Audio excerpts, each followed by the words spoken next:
Voici une petite vidéo pour t'aider à comprendre comment comparer des nombres relatifs. Comparer deux nombres, c'est dire lequel est le plus petit des deux, celui qui est inférieur. Ou bien, c'est dire celui qui est le plus grand des deux, celui qui est supérieur. Pour cela, on utilise les signes inférieur ou supérieur.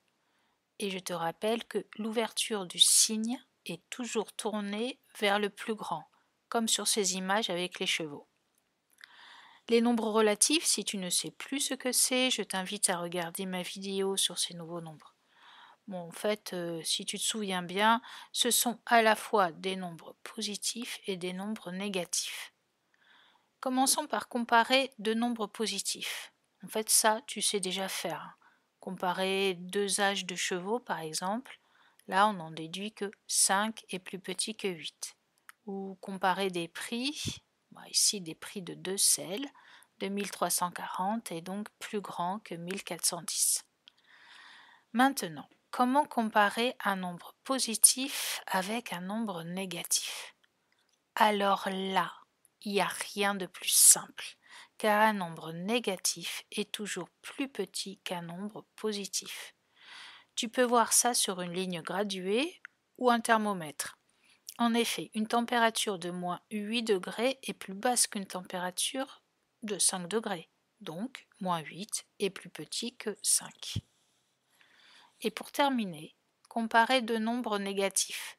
Bon, ici, c'est ce qu'il y a de plus compliqué. Mais pour t'aider, rappelle-toi du thermomètre ou visualise une règle graduée.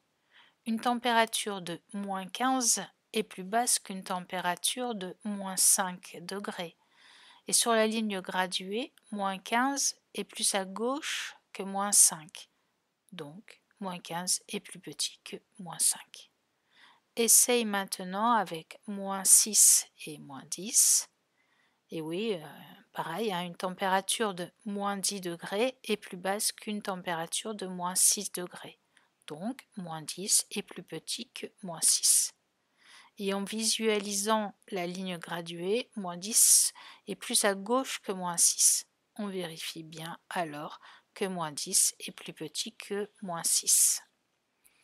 Je t'invite maintenant à t'entraîner avec des exercices sur mon site ekischool.fr ou sur ma chaîne YouTube. Et tu y retrouveras aussi bien d'autres leçons sur d'autres thèmes de mathématiques ou de français.